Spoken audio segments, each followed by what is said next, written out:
Welcome to Uncle Jimmy's podcast. Sit back, relax, and enjoy the conversation.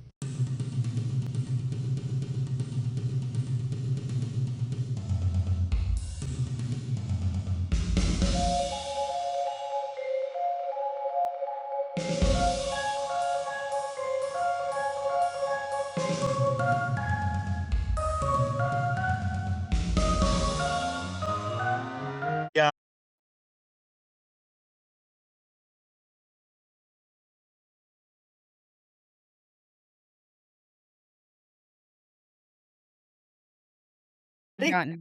Yeah, I'm ready.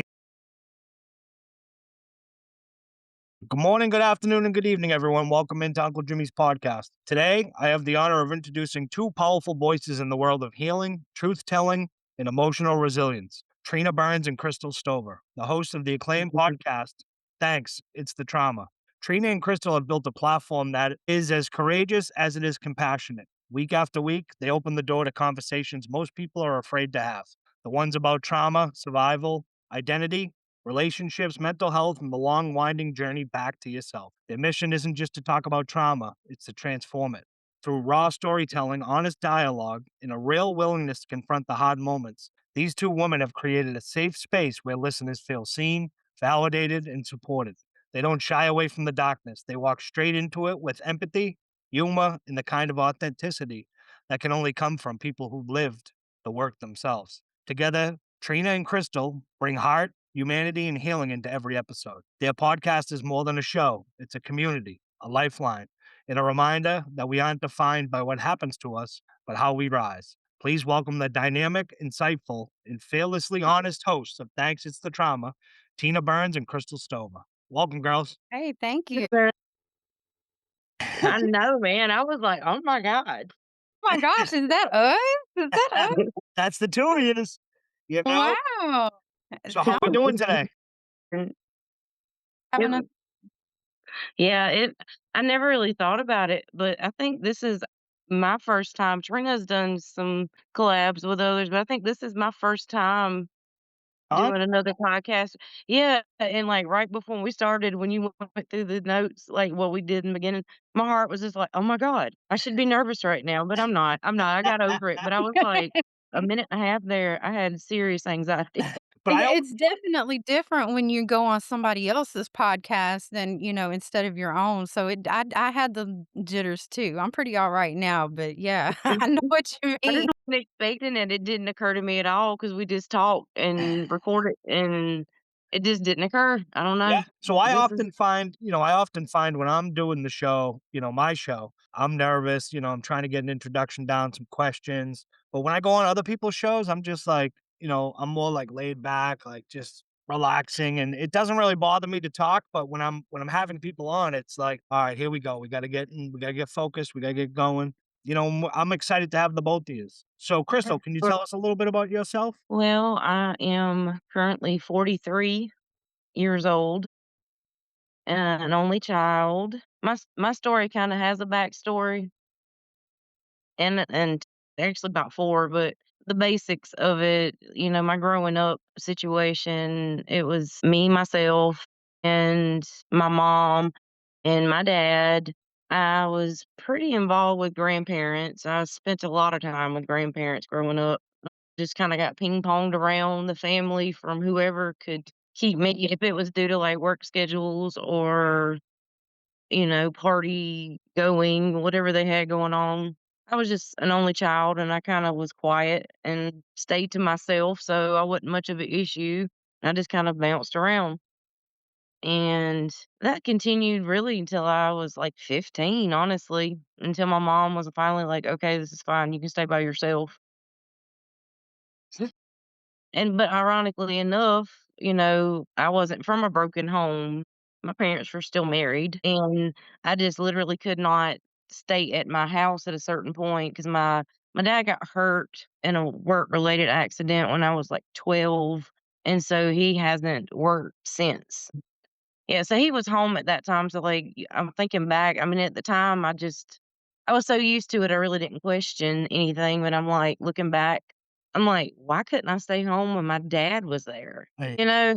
But I really didn't want to anyway, because he was always someone you you treaded lightly. You walked on eggshells around him. Okay. He had a hot temper. He had been to prison 2 times before I came into the picture. My mom was significantly younger than him, 17 to his 27, almost 28. Okay. So almost 11 years there. It's a little over 10, something like And that, yeah. He had done 2 stints in prison, combined to 6 years. So by the time he met her, he had managed to have a family. His wife left him, took his children. I know why. I don't question why. He wound up in prison. Something related to that because he kept breaking restraining orders and things, and it was just so he wound up it was like a 2.5. I think what really got him was there was a contempt of court thing. He kept, like, going back and forth with the judge and bought himself some time off of something that could have probably been much of nothing. Then when he got out, he wound up getting into it like a like, scuffle over something, and the guy pulled a knife, and so he pulled a gun and shot him in the leg. And so technically it was self-defense. I don't know, how you look at it. I'm sure they both were drunk, and I'm sure they both were hot-tempered, and I'm sure I don't know. He wound up doing because of his previous record, I'm sure he wound up doing, like, 3.5, almost 4 years on that one. okay. So I take it your dad You just know, marched to the beat of his own drum, just did whatever he wanted, huh? pretty much. Yeah. How was he present Oh, at he all? was a complete asshole. Did No, I mean, he when I was younger, yeah, the times that he was around, I can remember him being somewhat nice. I don't know, my mom said from the time I was, like, till I was maybe 3, he took me everywhere with him and did everything with me, and then all of a sudden, like, it was just kinda like something stopped, and, looking back, that's about the time he lost his son. His son was 3. And I don't know, I think it just did something to him, and to me, I just felt like he never could bond to me or whatever. Because I thought, and when I got old enough to think, well, he doesn't have his other children, so that's what this is. This is him being distant because of that. yeah. And that would I mean, like, they came around when I was a little older, seen him a little bit, experienced the essence of him, and left, and I don't blame them for that either. Yeah. Well, and I think one of the hottest things for parents in general is like, I always think of it. I'm not a parent. I don't have any kids. That's why my show's Uncle Jimmy's podcast because I'm the favorite uncle. Everybody loves to have fun and call Uncle Jimmy when they need something or they want to hang out. But one of the things I find, that sort of throws my mind for a curveball, it fucks with my mind a little bit is that you think that if, your parent came from a bad home or a bad experience that you're born, Krystal, you're born, and then you think that he would want to do everything that he could for you to give you that life, to give you that love, to give you that feeling that he missed out on with his, with his other kids, Mhm. give it to you that the love that, probably he doesn't receive from them, and you obviously say, "Well, because he's an asshole and he's a POS," but it's tough because it's one of the hottest things I think of all the time is that parents always wanna give their children a better life, better upbringing, better raise than they had, you know? So Yeah. you were saying too that you stayed with, like, grandparents and aunts and uncles. Was that due to just because your mom and dad, found it easier just to, give you to grandma and grandpa or To pawn me off, yes. yeah, I mean, pretty much, yeah, like, I spent the majority of the time with my granny, which is my mother's mother. We were always the closest. My dad's parents, I don't know, they were older, yeah. I think, and, they also had their other grandchildren ripped away, so it's kind of the same Same side of 2 scenario your dad sides was of the going same. through. Yeah, Yeah, so they weren't very loving or warm or anything. My grandma was actually pretty damn evil at times, and she, kinda ruled the roost, and my grandpa, he was just completely emasculated, and this was a World War II veteran, like, I mean, I didn't realize what all he had accomplished until he died, yeah, because he didn't talk. His obit, I was just shocked, and I was talking to my aunt, and I was like, "Oh my god, are you serious?" Like, I mean, he was in the Battle of the Bulge, I Normandy, like, I mean, all these huge battles. He was a medic in the army, and he was a litter bearer who carried, the gurneys yeah. for the medic. So he saw it all. Yeah, he didn't talk, and he was Yeah. quiet and probably had really bad PTSD, I'm sure, Yeah. from all that. She just was so domineering, and so she was the youngest of, like, 10 kids, but they're born 30 years apart. Okay. Like, and she was the baby of all that, and so she got spoiled her whole life, I think, to the point where when all the elders started dying, she realized she was gonna be the one burying everybody, and she Yeah. was really bitter about that, you Yeah. know? Yeah, and they She always was say just that, like, told. when you come from big families like that and have a lot of siblings, the saddest thing that you realize is that one of them is gonna be at all the funerals. Some of them are gonna be at some of the funerals, and there's only one that's, that's gonna be left in the end that nobody's gonna be at, you know? Right. They're the last survivor. Mm. Where did you get the most love from? Was it your mom and from your mom's mom? Granny, my mom's mom, my granny, and her mom, when she was alive, she passed away, I was 13, so I was very close to her until she passed. I spent a lot of weekends there, Yeah, and a couple times, like a full week in the summer. Now, it wasn't unusual for me to stay with my granny for weeks on end in the yeah, summer. All lived in the same town, like 15-minute drive from each other, if that. So yeah, it wasn't like a big deal. But I mean, yeah, there would be days at a time I wouldn't even hear from my mom or my dad, and they got their house set up and they're living their lives going to work, and I'm just over here. But yeah.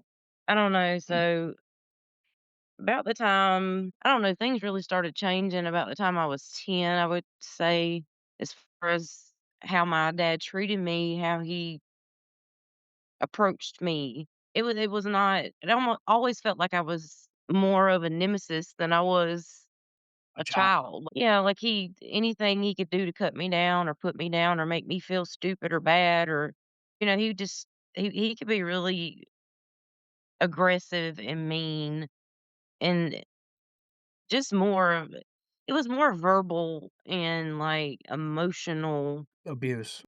Yeah, occasionally physical. I mean, like, I won't say he ever, like, just it was more like he punched me. It wasn't like he ever really spanked me or Yeah, anything like that. I don't really ever remember that. It was always like he was laying hands on me. It was never like I mean, I know some people have opinions about corporal punishment. I believe a certain amount is fine. I mean, that's how we were brought up. It catches your attention. I'm not saying beat your child, but this wasn't like a spanking that was like, "God, I hate having to do this, but you deserve this," you yeah, know?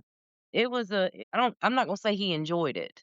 I yeah, don't but I guess in some way he did because he would just, like, punch me, yeah, slap me, like a man yeah. almost. Yeah, so he was just tearing you down, he wouldn't he wasn't building you up and tearing you down, so at 15, He you were never just like, come to "Enough's enough." anything. Right. No, he just didn't participate any school functions, junior high graduation.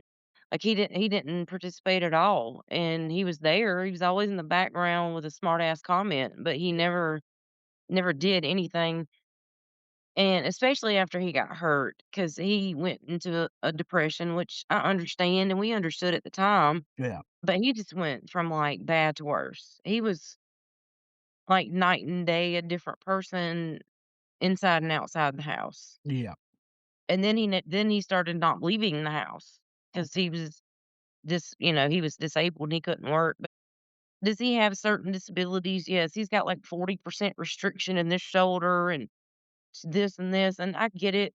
You're not going to be able to work construction, yeah. but you can get a desk job or any kind of job. He just never did work again. And did you ever get the love from your mother? Was she loving Not and really, 'cause caring? she was No? too concerned with him. With She was him? too concerned with him. Now is Now that my where mom didn't teach me how to cook or do oh, my yeah, hair or decorate or anything that mothers usually garden, stuff that they do together. We never did.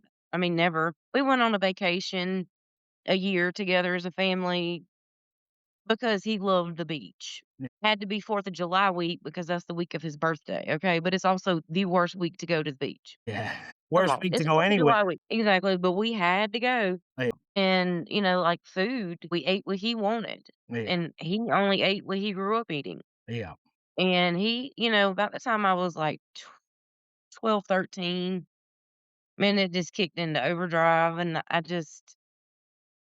he would say things to me I didn't understand what he meant. Like, he would just bait me and try to get me to argue with him, Yeah. and I swear by the time I was a teenager, it was like I walked in the door at the end of the day from school or whatever on my way out to work, and he would just berate me as soon as I hit the door. Like, he was just sitting there like I had a couple chores around the house that I did in between coming home from school and then going to work or Yeah. coming back from drill practice or whatever else I had going on. I had my chores, I did my chores, and he'd be like, "Well, you didn't do this right." Blah, blah, blah. He would just nitpick and find a reason to come at me and try to gate me into something or goat me into a fight, which I wouldn't say anything disrespectful. Yeah. I would just disagree with him Yeah. because I wasn't the kind of child to be disrespectful, even though he deserved it. So is that where He would, most of your trauma stems from? I felt a detachment. I can't ever remember. I was a sad kid. I can remember I had a lot of little trauma things. I don't consider them little. There was accidents, things I shouldn't have seen. I was definitely traumatized, Yeah. by the time I was 5. I mean, that's no joke, but I don't know, like, I always felt othered, and I was an only child, and I was quiet, and I didn't even have kids or cousins to play with or Yeah. anything. It was just me. Yeah. So I just assumed I was weird because I didn't think anything of it. I just thought I was weird. I always felt different. But the teenage years, he was cruel. I mean, he would just sit there and tell me he hated me. Yeah. He would say the vilest things like, "Oh, I wish your mother had an abortion. I wish," And that's coming from your own like, father, you know? yeah, he would tell me that I was ugly and fat and nobody would ever love me and I was a piece of shit and I was never gonna amount to anything and I was stupid and everything I liked was stupid and I mean, it was just like just anything he could do to come at me, he would. And it would get to the point where I'd be crying and my mom would never say anything. I Yeah. mean, there would be times I'd look over and she'd be crying, like with her hands and her hair just stressed, and then she would never say anything. She just allowed it to happen. Happened, yeah.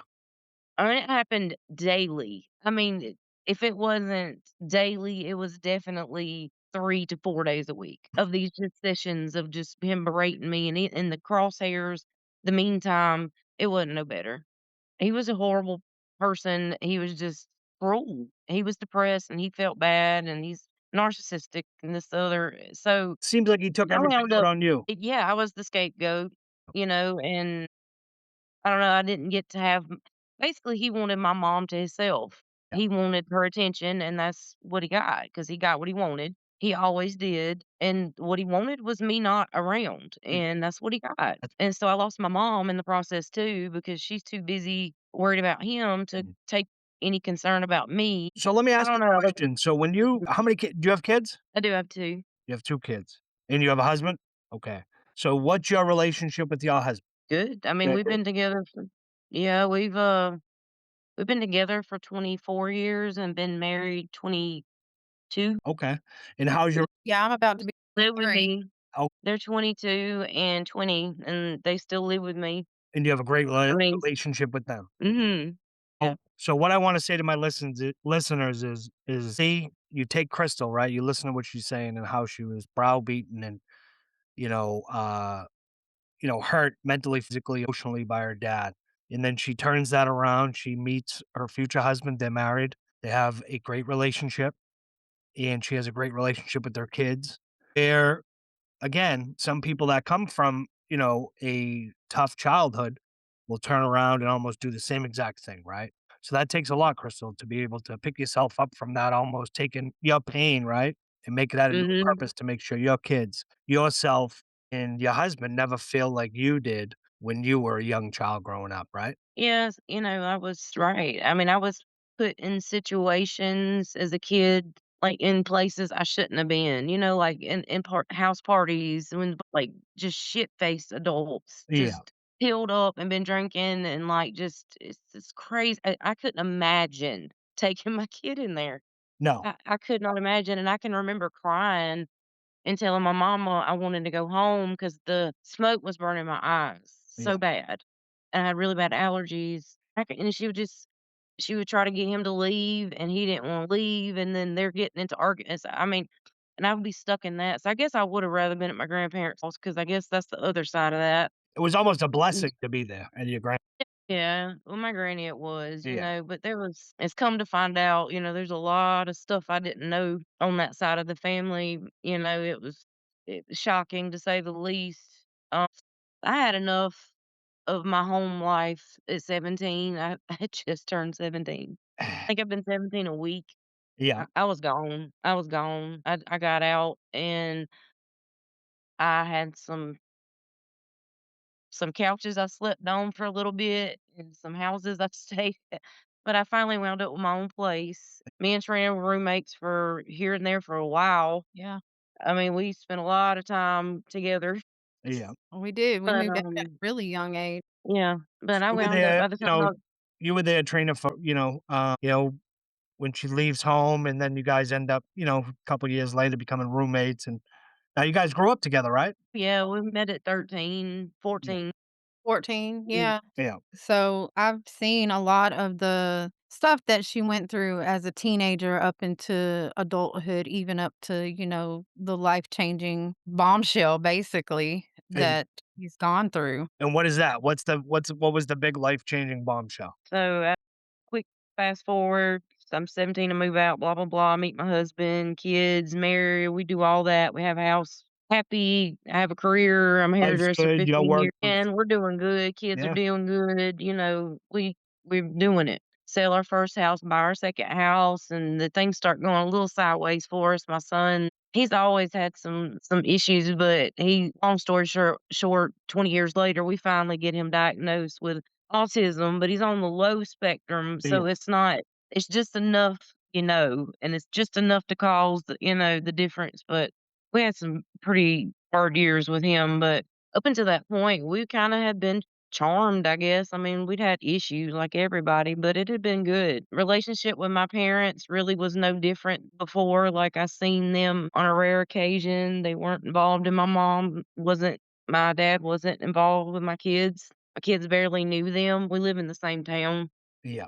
Now was that a way of you protecting your kids? Keeping them away from No, I tried. I tried Oh, okay. everything for decades. I mean, my kids were born. I actually kinda wanted to do a fresh start Yeah. thing, and us be better at that point, and for a couple years, it was okay. I would say it until the time that my son was 3 and my daughter was, like, 18 months, something like that. I don't know, like, things just started dropping off, and I noticed that, I'd invite them to birthday parties and stuff we did for the kids and all that, and just attendance started. Mom would always show up, maybe not stay long, but he started having excuses after about the 3rd year that are just hilarious. That could be an episode in itself of Oh my god, yeah. yes. But it's almost like that 3 years, right, triggers them.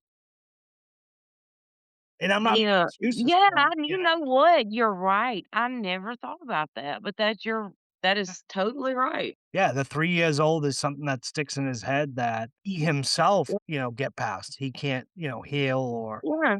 I can remember they always told me about them, so it wasn't like a shock to me when I got older and could start realizing I have siblings I don't see, I'd always known about them, and I can remember, like, being young and thinking, "He misses them too much to love me." You know what I mean? Like, that kind of f and it was just I don't know. but You it were takes a trying to bigger person. Yeah, I mean, as a kid, yeah. What'd you say, Trey? she was trying to rationalize it. No, exactly, no doubt about it, rationalize it, and then, then you start to, sometimes make excuses for him, where Right. because you want, every child wants to be loved, every child wants to, the big hug when they come home, they want, to be known that they're safe. One of the biggest things, Crystal, is everything that he put you through. You have your first child, you have your second child, and you still, like you said, you want to start fresh. You have them in your life, knowing everything they did to you, you sort of put that aside and you were like, hey, you know what? I'm going to be the parent that they should have been to me, but I'm also not going to hurt them any, I'm not going to hurt them. I'm going to let them be around my children. You tried, and then they still showed that they didn't want to be a part of it. That's tough. Yeah, and That's really hard. it continued. It continued for, like I said, my youngest is 20. Yeah. So it's been that way for that long, and I tried and I got frustrated at times, and there was a few times over the years he really pushed the line with me, and like just he he just when he's demanding of his everybody's time. He wants my mom to be like at his beckon, and she trust me, she was at his beckon. Yeah.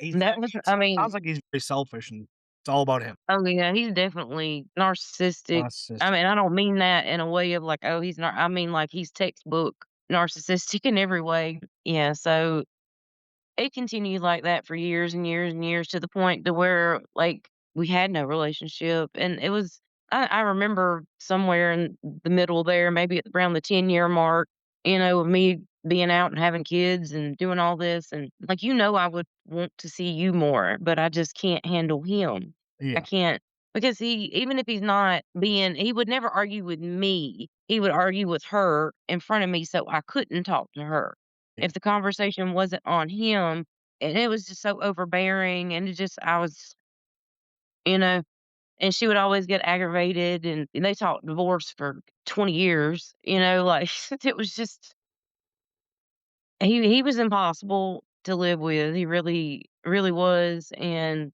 I was 40, and like the story it was just the same kind of thing. I think I might see them every 4 months, if that.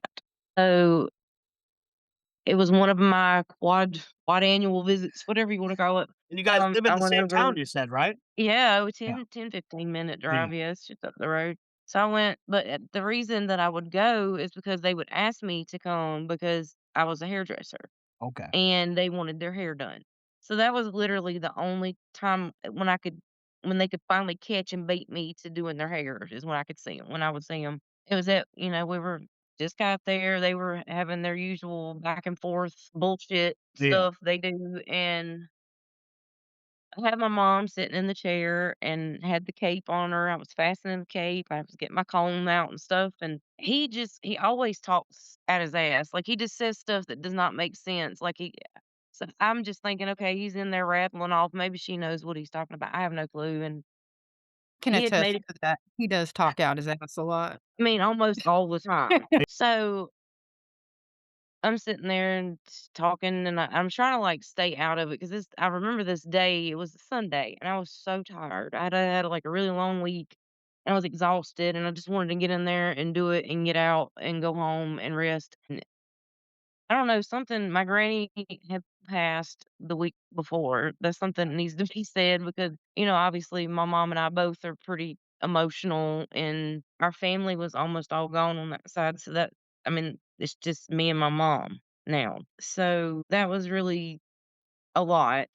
And I think just him, and he didn't care that she was grieving or that I was grieving. He's just nitpicking like, just 'cause for over nothing, and she just kinda, like, turned toward me, and I remember she had the cape on, and she said, like, something, but it was low, and I couldn't hear her. I couldn't make out what she said, and I leaned down, and she said, "Do you wanna know what he's talking about?" And I'm like, "Okay, sure, fine, tell me, whatever." I'm thinking, "What the hell?" Like, I'm thinking somebody had an affair, whatever, she looks at me, and she said, "He is not your father." What? Yeah, Boom. Yeah, like, I'm 40 years old, yeah. You've put up with all this abuse from him for 40 years now. and, of course, dealing with the repercussions as an adult as one Yeah. does, thinking that you're just chin up and pulling up your bootstraps, and you don't Yeah. realize it all comes home to roost, and, yeah, he's not my dad. Well, Yeah. Take that in take a second. yeah, I'm just at a loss of words. Um, yeah, I don't even know what to say. So how long did your mom know that he wasn't your dad? How long did they know? Past it, yeah, no, I was 6 months old Yeah. when they married. Mhm.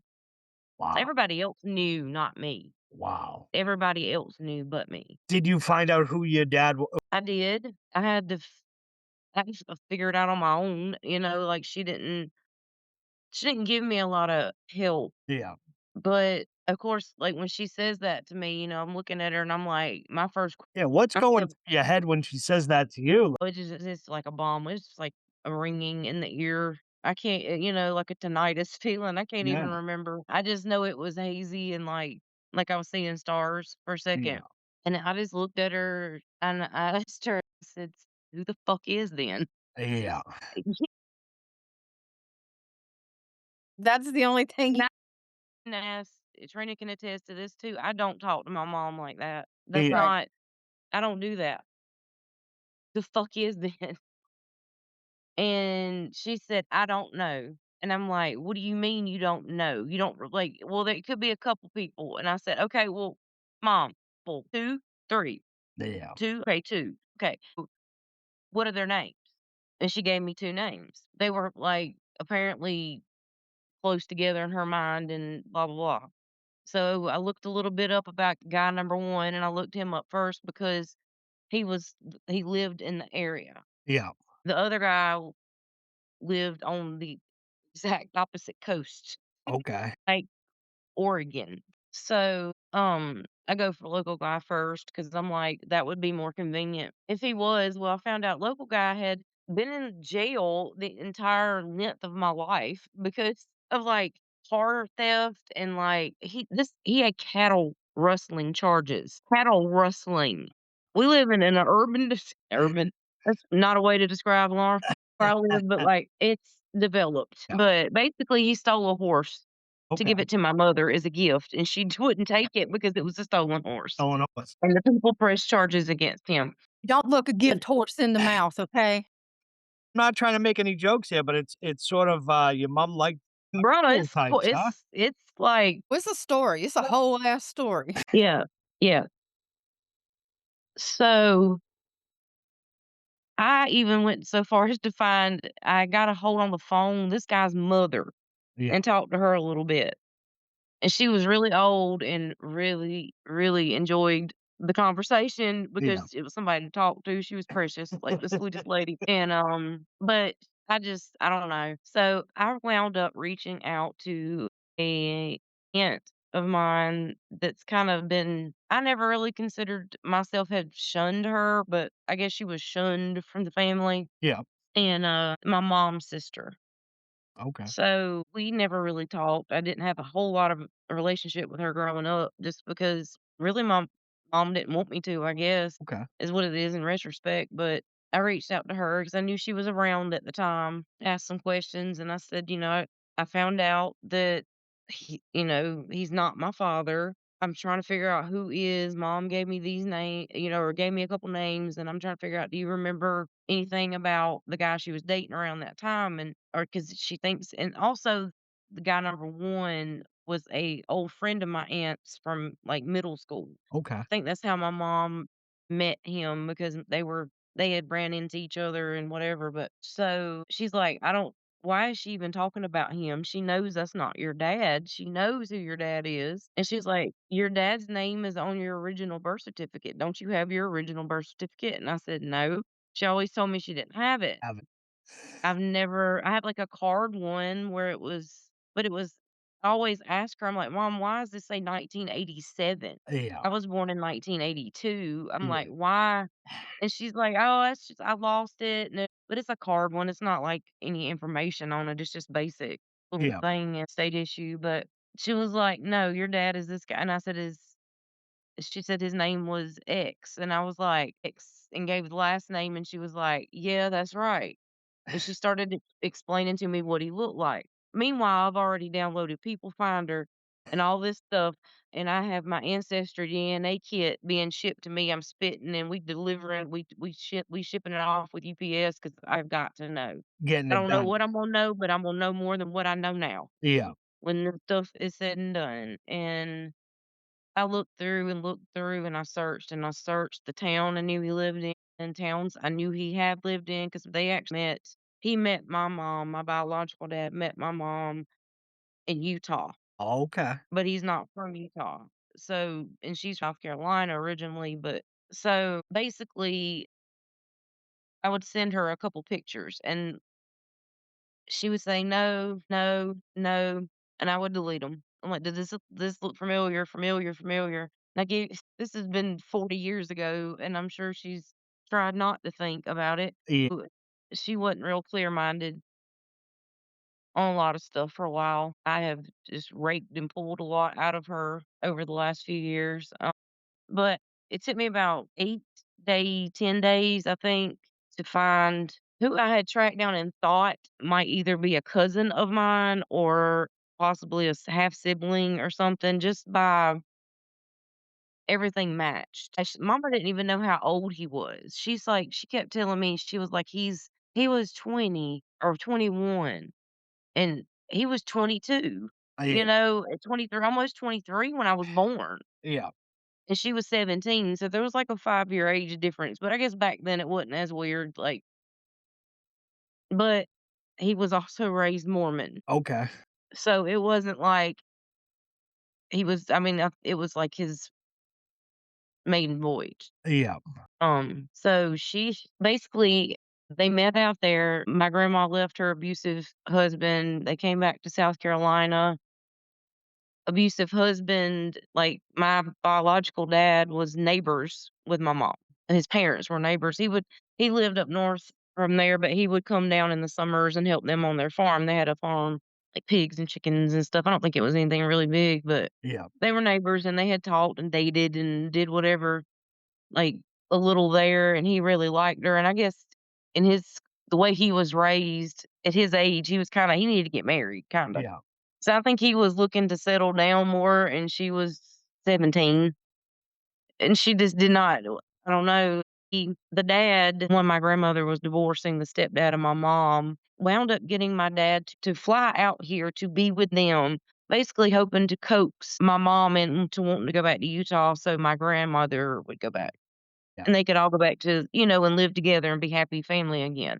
And that just wasn't gonna happen. So stepdad hit the bricks and my biological dad hung around for a while because he wanted to be with my mom, and she wound up within a month and a half, if 5 weeks, she had him back on a plane, and he was gone, and Gone. he never looked back, and she told me he told that she knew she was pregnant when he got on the plane and to just take care of it, Wow. is what she said, and, I finally, after all that, I did find my brother. It took me a minute, but I've actually figured out who it was probably another 3 weeks before my DNA test came in, and had made contact, and come to find out, like she operated, my granny went behind my mom's back and had sent a letter to him after I was born with a picture, and, "This is your baby.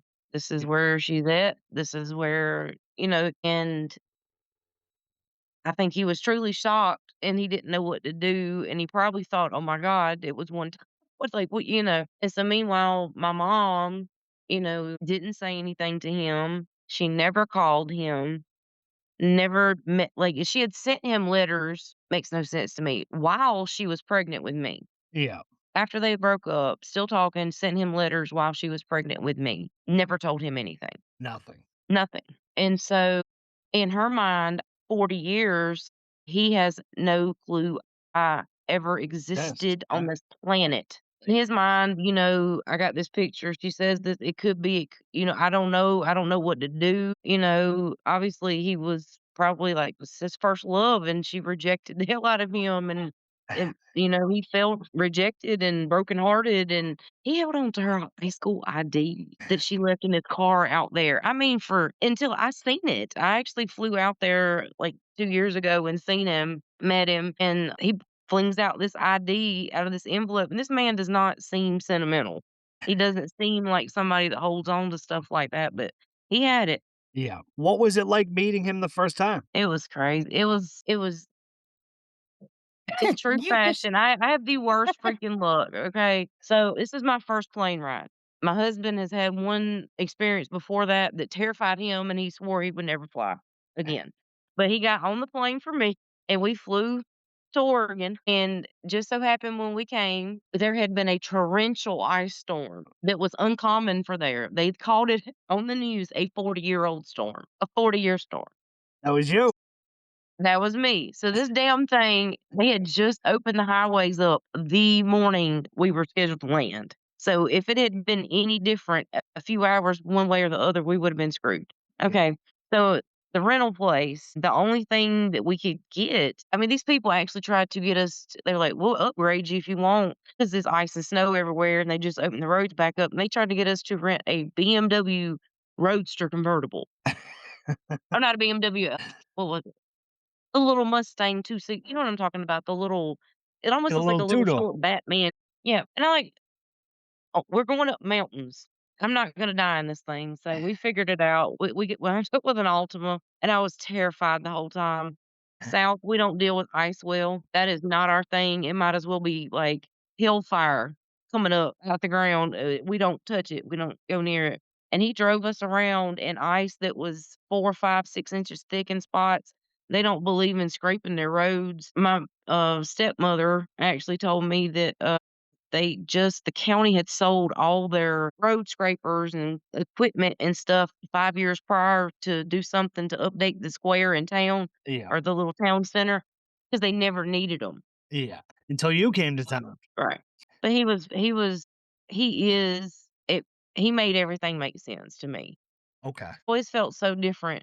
I always felt, like I said, othered, and I always felt out of place and like something was I've always been able to feel energies and stuff easily, like, and Yeah. read people better than most, but I mainly just feel energy, like, off people, like, I just feel vibes, Yeah. always have. So what was the The vibe like way when I you met think, him? What was the vibe like when you first met him? I was nervous, and he was a little nervous, and but the redeeming stuff about him, he sounds horrible, but I mean, he literally came out here, had sex one time, got his heart broke, flew back across the country, brokenhearted, and just, you know what I mean? And then years later, I think I would have been 7 when he married his wife now. Yeah. And when they were dating, I think they had been together several years. Maybe they started, I guess I would have been about 5 when they started dating. And she had a son from a previous relationship and they got along real well and they got married. And hold on, I'm sorry. That's okay. Paisley, let me let her. Hey, Pat. Paisley, I'm just gonna pause nice. this. I'm gonna Go ahead. quick smoke. Go ahead. Yeah. I'll be right here. That okay? Yeah, that's fine. Perfect. Perfect. So we're back. Little smoke break, and we're gonna have to probably break this into we're definitely gonna have to break this into a 2-part. So Yeah. we're gonna have to. There's no condensed way to say it, really. You say it and you're like, okay, well, that's like, I mean, it sucks, but like, yeah. Anyway, but my biological, he's a really nice guy. I'm so much more like him Yeah. So than did you I find that ever. like missing piece? Like you said, you were growing up, you were different, you felt different, you felt something was up, and then you find him, right? And you meet him, Mhm. you like a light bulb goes off and says, "Hey, this is what I was missing." You know, what was missing? He was a part of it, but I think honestly I mean, obviously I grieved and had a horrible time after she told me that, not because I grieved him as a father. Honestly, I was so grateful not to be related to him because I'm like, I just didn't want to be, and I'm not now, so that's great. I was really happy about that, and then right after she told me those 2 names, the day she told me, I turned and I looked at him, and he's just, like, looking at me from his chair and smugly, like, he's shocked that she said something, Yeah. but he's just looking at me like, "Okay," like, and I said, "That's why." Yeah. And he said, "What?" And I said, "That's why. That's why you were such an ass to me. That's why you treated me like that." I said, "You resented me so much. You just couldn't handle it anymore. And then y'all couldn't have enough, gumption or whatever to tell me." So he just took it out on And then you, yeah, oh, yeah. Yeah, yeah, yeah. you know, for almost 40 years. He's just, and even after I tried, and right away, he started just saying comments and stuff like, So hold on one second. So hold on. So after you find out, you go back and you still try to have a relationship with yeah, wow. It's did like a for, true, like, if mhm, there is if there is like an angel that walks the earth that's been through so like you are one of them. Like everything you've been You through, everything you put respected you him through. a little bit more. It didn't make what he did okay, Yeah, but I respected he did something he didn't have to do, but, I mean, he didn't do it. He exactly. just called himself that, but he didn't do it. He just played the part, and I am the most Trina will attest to this, I'm the most sentimental, just, like, heart on my sleeve kinda person. I've Yeah. always been that way. Some call it naive. I'm well-meaning. You know what I mean? Like, I don't know, and I have a little bit of autism myself. I know I do. We all do. But, yeah, I mean, I really oh god, I've been saying it lately. But anyway, Well, I think, like you said, so you say you're very sentimental, right? You think of I'm just this I very the way I think, like, I pay a lot of attention to words. So, like, song lyrics stand out to me greatly, quotes and sayings and phrases and stuff like that. well, that's like me I don't after know. going through a breakup. It's like every country song. It's like, Yeah. "You really trying to make Yeah. me cry again? Like, there's not enough time Mhm. in the day, you Yeah. know?" You So wanna yeah. so one of my biggest things I want to pivot back to and say is you said you're very sentimental, right? So think about this. I think you told me that your dad, who you find out who's your dad 40 plus years later into your life, you go out and you visit him and he shows you a card, your mother's high school card, It was her high school ID card ID card that he kept, right? So talk about from sentimental. 1980. It was 1980-81 school year. So talk about sentimental and that's where you get it from. Think about it, right? And think about how much, Yeah, your dad truly loved your mother. Here it is, how many years? Almost 40 years later, and he's still holding on to that? he did. He really did love her. I know he did. So, when before he married his wife, before, when they had gotten serious and were dating, talking about marriage, he told her pretty early on, like, look, there's a possibility that I have a child here. Yeah. And I don't know, I've heard mixed stories, but the picture my granny sent him, of course, I look like a potato in some kinda little outfit. I was, like, a week or 2 old. So but he carried it in his wallet. Wow. And he said, until, like, I guess it was, like, '96 or something, he's like, "Something happened and my wallet got washed, and it destroyed it," and I don't know, it was this thing, but his wife, she doesn't remember it getting washed, but she remembers he couldn't find it, Yeah. and apparently it was a thing at the time. I don't know, but I think about it, and I was 14 years old, Yeah. I was just meeting Trina Yeah. Yeah. at that age, and I'm thinking, like, all these years, I don't know these people exist, and, like, here these people are having a conversation about a version of me. They don't even know what I look like, who I am. I mean, he did know my name, Yeah. and oddly enough, one of the very first things he told me when we spoke on the phone for the first time was he's like, "I don't know if you know this or not. Probably not. I don't think your mom knew this." He was just, like, rambling. He said, "My mom's first name was Krystal." But it wasn't spelled like yours. Yeah. And I said, "Really?" And he said, "No, everybody knew my mom is Lucille. She went by Lucille, and her parents they were, I guess, second generation Dutch immigrants. So they still, they did things, and so her name was spelled in the Dutch form, but everybody pronounced it Crystal, but she went by her middle name, and, my mom didn't know that." And she was like, I told her that, and she was like, "Really? No, I didn't know that." So there's a lot of weird similarities, and he lost a brother probably 2 years before we met.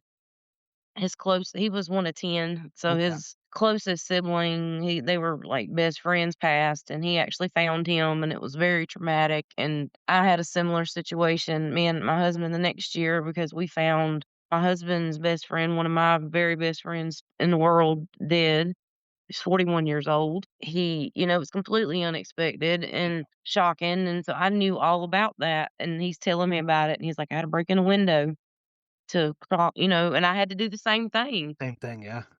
I mean, break a window and climb in to let my husband in to find, and we had a lot of parallels, and it was almost like, as much as it breaks my heart, I really feel like for whatever reason I was meant to go through all this. Like, I almost feel like I don't think I would have developed the character I have now if I had had him as a father. Okay. And the person that you are today, you wouldn't be. I think he would have been a wonderful father.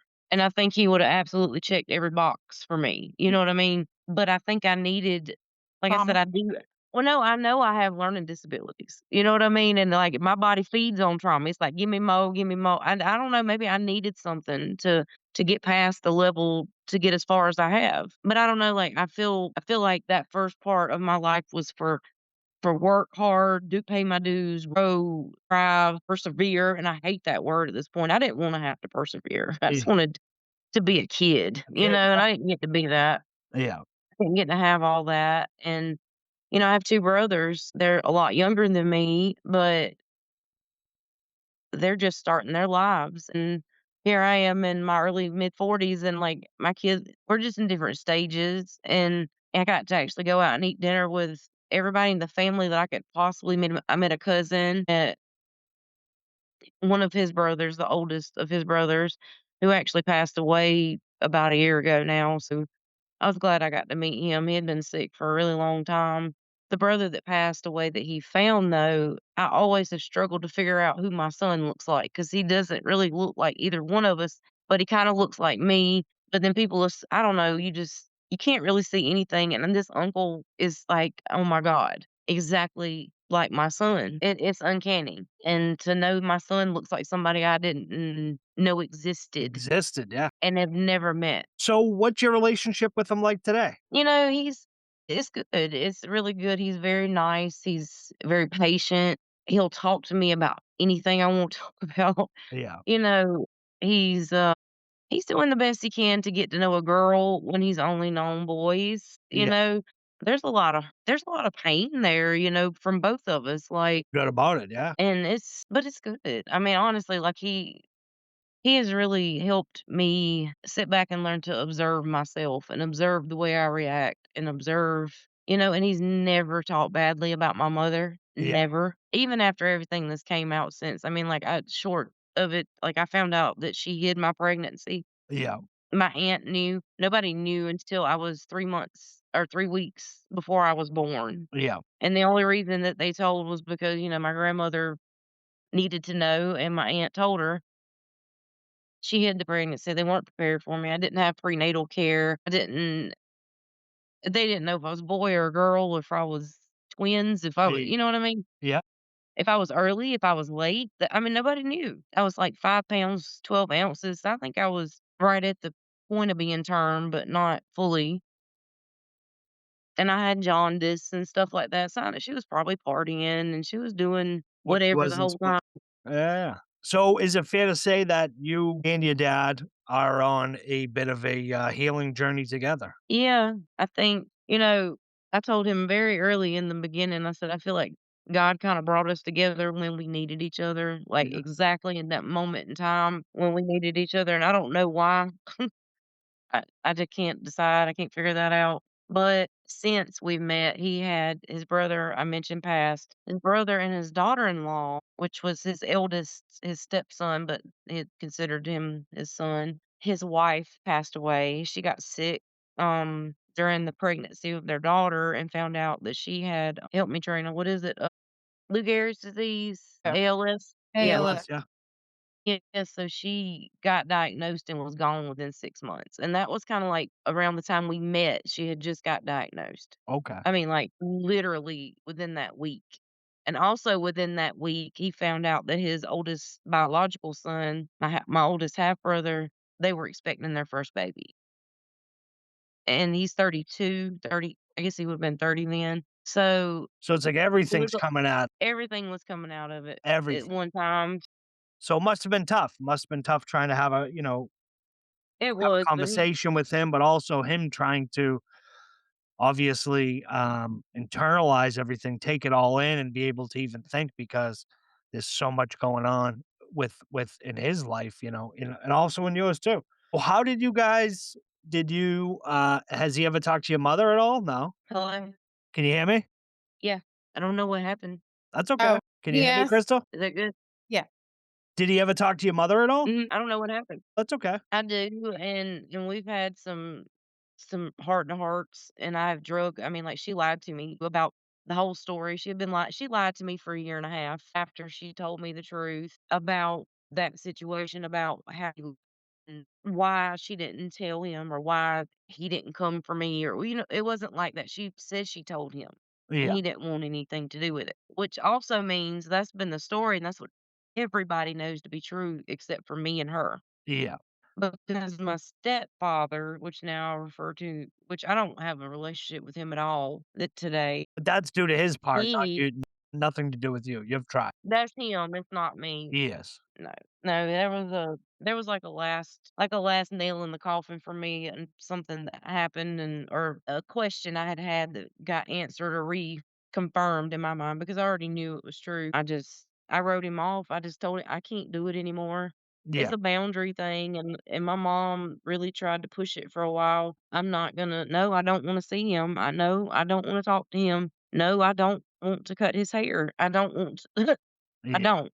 And it took months of me telling her, "No, no, no, no, no, no," until she finally accepted it. Yeah. So But, what yeah, but he believed my stepdad, big asshole as he is, he believed he stepped in. Chris, she's frozen. I know. It's okay. She'll come back. Oh. You there again? So we were talking about your so what I did ask you is I don't think you heard me. I think we were the connection was tough.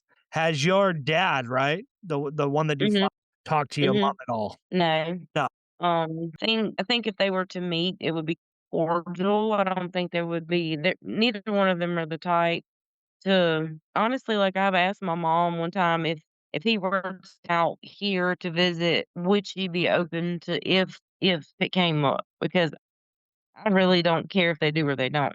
Yeah. But I feel like if it were to give them a sense of something, that it would be worth it. She started crying. Yeah. Like, she just said she shook her head and she's like, "Yeah." And she told me she broke up with him because he was too nice. I've gotten that a lot in my life as well. I mean I'm too nice.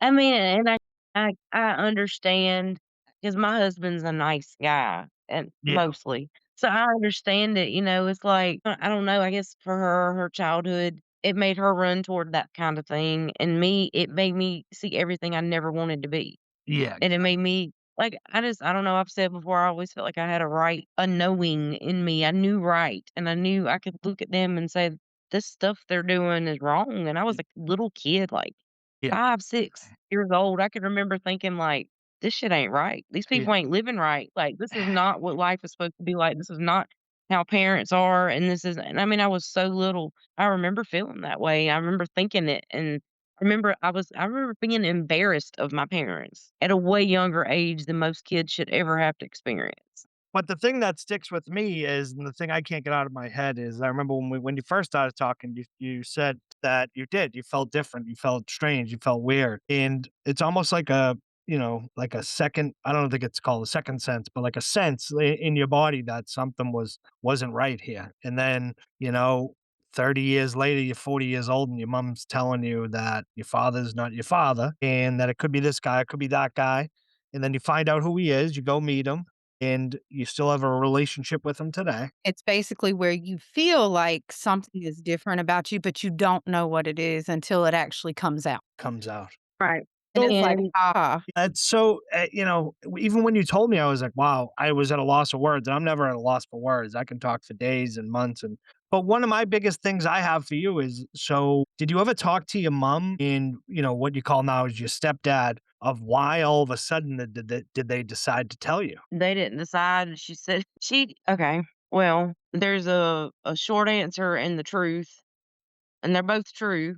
Yeah. Basically, he used it to hold over her head and torture her with and haunt her Yeah. constantly. I mean, constantly. It was like the thing he had over her. That string above her and keep her dancing how he wanted and taking care of her. Yeah. No, He would tell her, if you ever say anything to her, she's gonna hate you. She's yes. never gonna wanna talk to you again. She's gonna, she's not gonna let you see the kids, which, the fuck, they didn't see them anyway. Yeah. Yeah. So why that would even be an issue, I don't know, but, like, she had and that really bothered me too. I'm like, I know he can get in someone's head. I know he can have that effect. I get that, but at the same time, if she knew anything about me, she would know I wouldn't do that. I Yeah. would wanna work it out. I would wanna talk it out. I would wanna try to figure the shit just like I did when she finally told me at 40 years old. Exactly. But the thought unknown thing, the weird stuff, like, this was probably a year after I found out, and my mom's like, "You know, you would always say stuff when you were little." Like, the only thing I can really remember is they would tan, like, bronze when we would be on the lake and stuff in the summers. I'm over here coated in, like, sunscreen. I'm fry, Yeah. burn, freckle, and I'm like, "Why? I'm the only one that has freckles. I'm the only one that gets sunburnt." That's the Mormon side in you coming out. Yeah, yeah.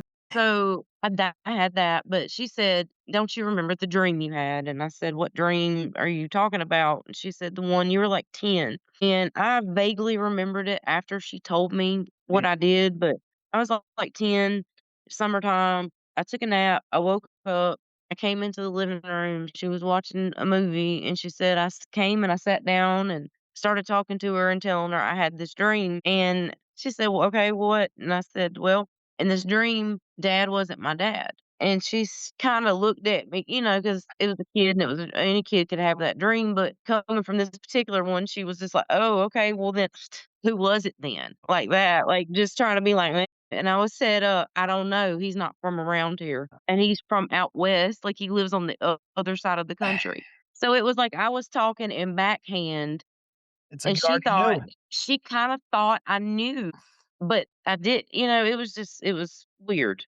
But, they just didn't talk about anything. Nobody talked about secrets, or it's just gross. I mean, it tears families up, and it did mine, but on every side, like, it has ruined generations in this family, for sure. So one of the biggest things before I let you go in what I wanna ask you is, how do you take that pain, right? The pain that you've gone through and turn that into your purpose now in life? Well, I think of the podcast, obviously, there's Yeah. a big, big, big, big part of that. Well, a big shout out to, Thanks, It's the Trauma, obviously, that's the Yeah. name of the podcast, you can find it anywhere, but obviously the name in of itself, the trauma, you've experienced so much trauma in your life, right? But I can say from your story and listening to you and listening to how many chances you've given people in your life that have done you wrong, people that have raised you the wrong way. There's one thing they broke you, right? They could break you, and they broke you, and they hurt you. But the one thing they couldn't break was your heart, because that heart still, at the end of it all, still Mhm. trying to reach out to Mhm. your stepdad, still trying to have that relationship, still trying to bring the kids around to see, your mother after everything they had put you through. So it's a message for my listeners is, regardless of what you're going through in life, it doesn't define who you are. Your story, your beginnings are only your beginnings. And what you do from when you realize certain things, pain, um, lack of parenting at home, lack of focus. The one thing that you can always lean on is that at the end of the day, you can always have a big, big heart like Crystal does. And regardless of what she's been through, what was thrown at her, her heart still beats and she still showers people with love and she still shows up for her kids and her husband and still those people that hurt her. She still tries to show up for them.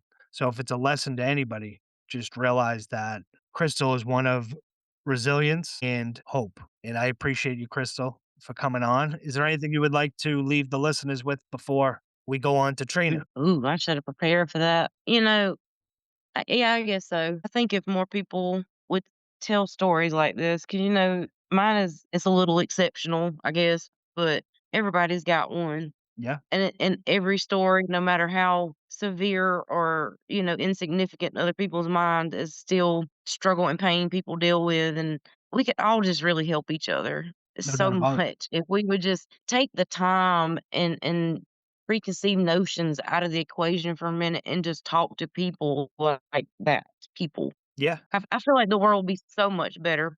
no, People and would feel seen. that's one of God, the big things.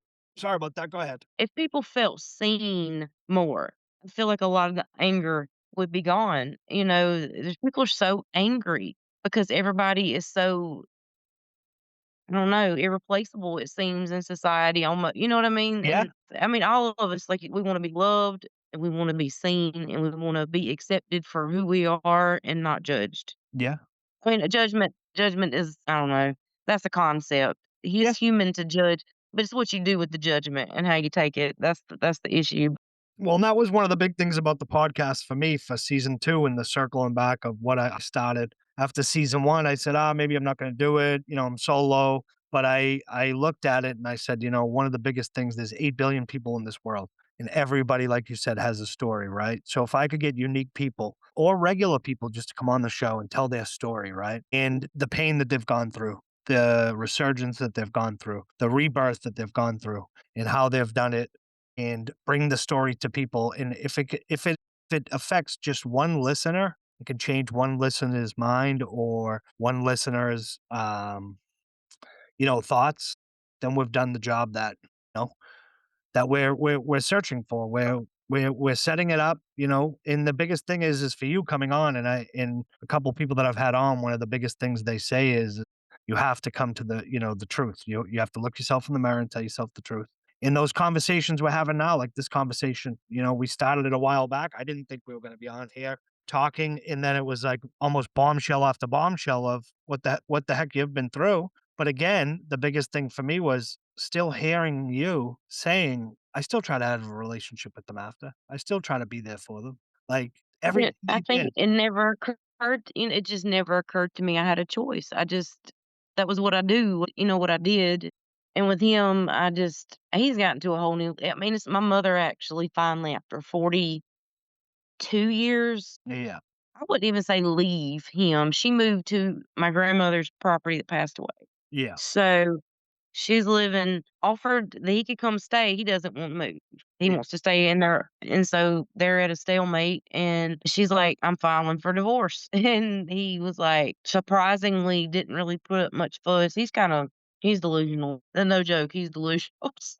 Right, Brenda? Yeah. Oh, yeah. He's very delusional. So Trina, Very. appreciate you. We appreciate you coming on, sharing the story. She's gonna stay on. You can stay on with us as we talk to Trina, Krystal. If you want me to, I will, it depends. You want me to? Yeah. Yeah, we Okay, yeah, I can. will. Yeah. Alright. So Well, now I'm we're just here. we're gonna take a little commercial break here, and we'll be right back. All right. Okay. So here we go. We can start it right up because All I right. can edit that out. It sounds good. Commercial break. So next up we have now. Do you like to go by Trina or Trina. Trina? Okay, perfect. Trina, if you nasty. That's right. So next up we got Trina Burns. Trina, Yeah. welcome to the show. How you Thank doing? you. I'm good. I'm good. I appreciate you having us on. Always. And Trina's been here the whole time. We just had her co-host Krystal on.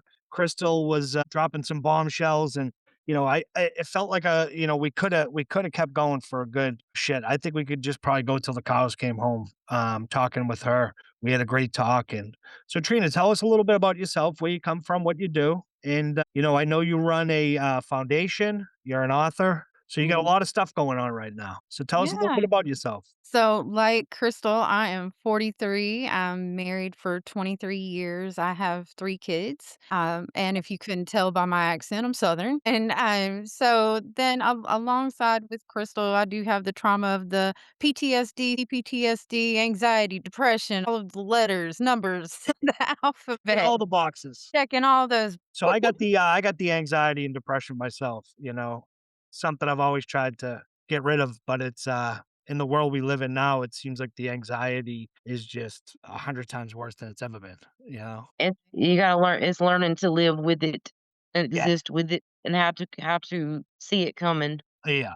I'm working on it. It's rough. It is, but that's one thing, like, as you said, Crystal and I have our podcast, Thanks It's the Trauma, and really where that stemmed from is the fact that Crystal and I have been friends coming up on 30 years, and just like things that she talked about.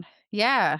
So, the things that she talked about were things that I went along with too. I was there for those things, and she was there for mine. The only thing is that at that point in our lives, we were best friends, but we never really went into details You of wouldn't never what. went into deep.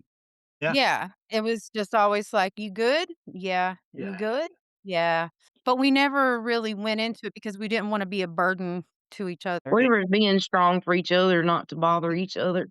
So you both Yeah, never she took was that mask off and had that conversation where you basically had the baggage, but you didn't unpack it. You had it still, but you didn't unpack it together. right, we would Yeah. just kinda sit there and dangle our feet together and just be there. Yeah. for each other. Right.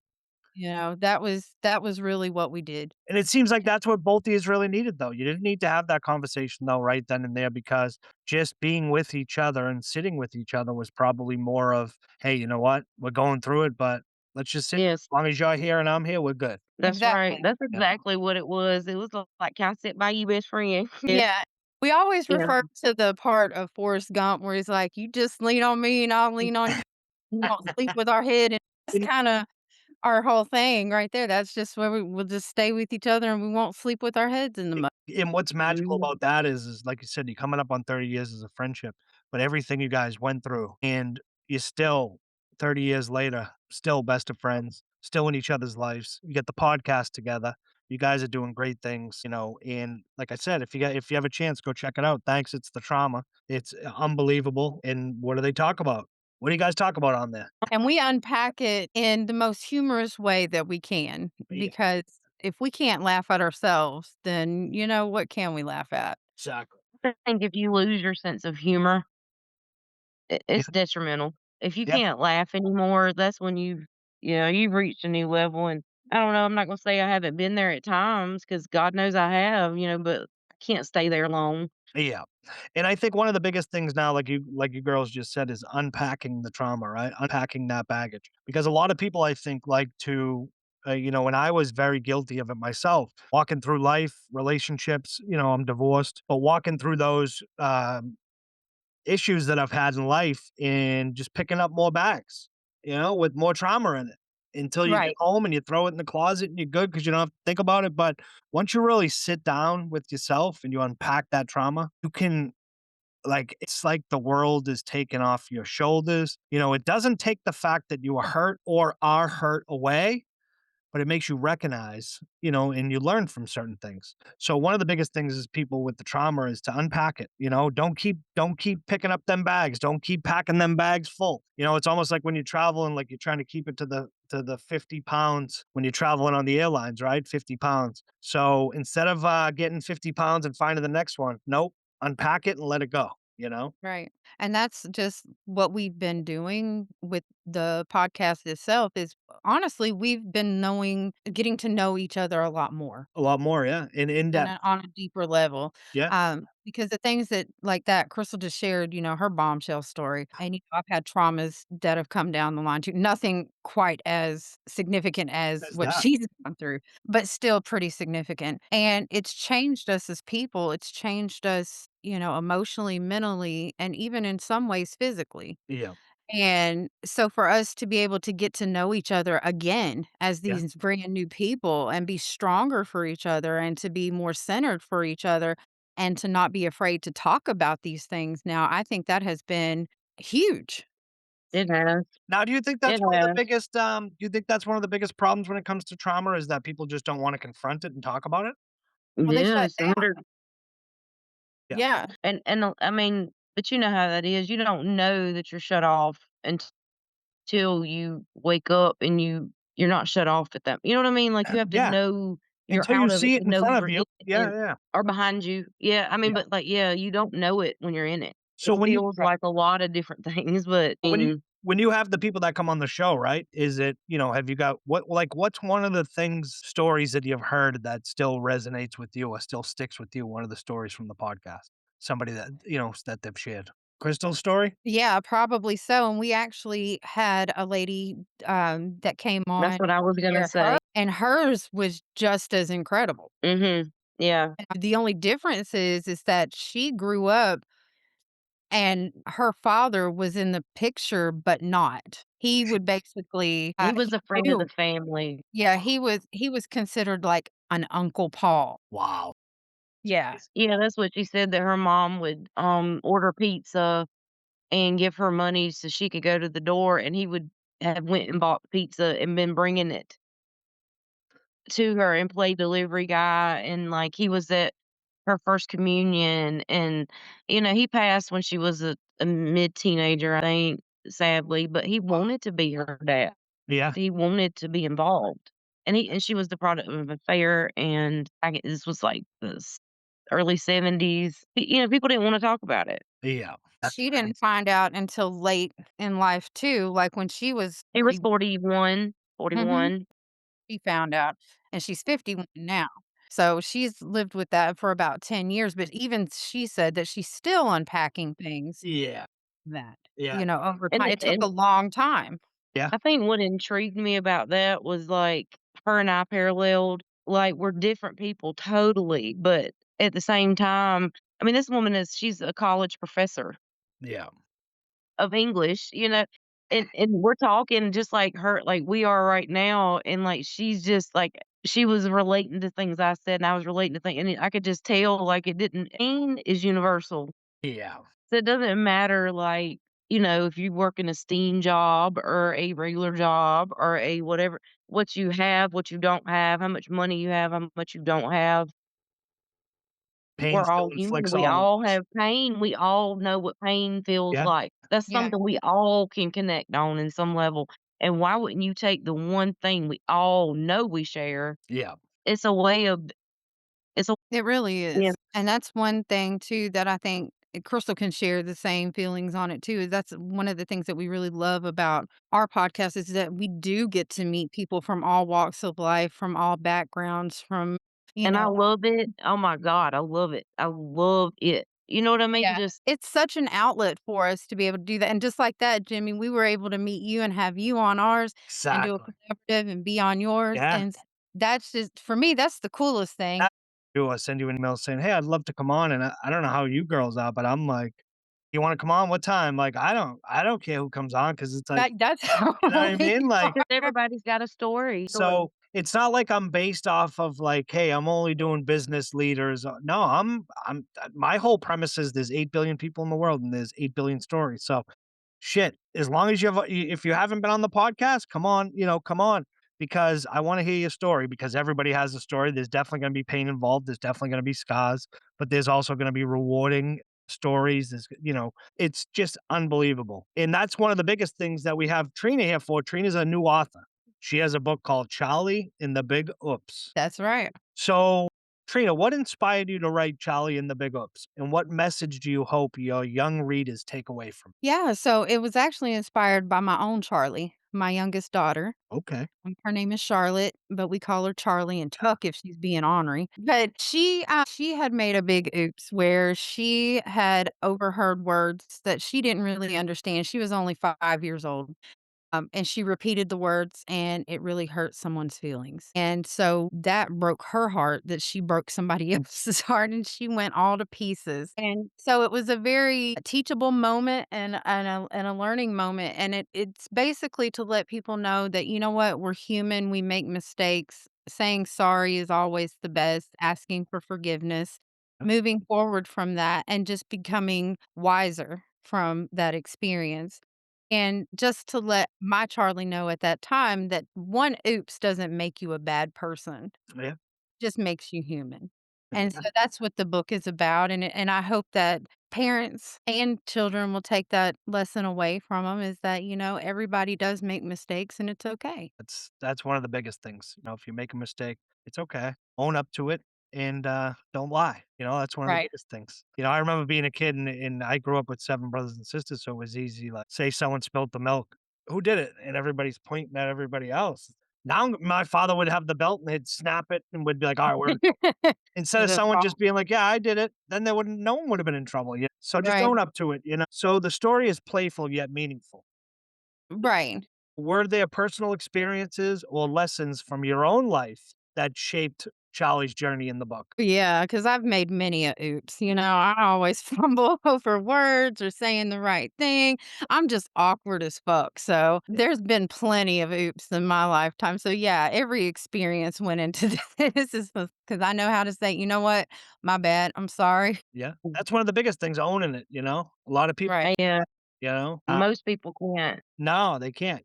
So writing for children comes with its own challenges. What was the most surprising or difficult part of creating a story that is both entertaining and teaches important life lessons? Just trying to make the beginning meet the end and everything in the middle. Yeah. Just that process of trying to get it just right. Making sure that those pivotal moments were in there that, it was it flowed nicely. People were able to follow along with it and kind of feel the way that Charlie felt during these different times of the book. So I So think that I was a little hard. so I think I take it like one of the big things you try to convey in the book is that, Charlie's human, you know? Right.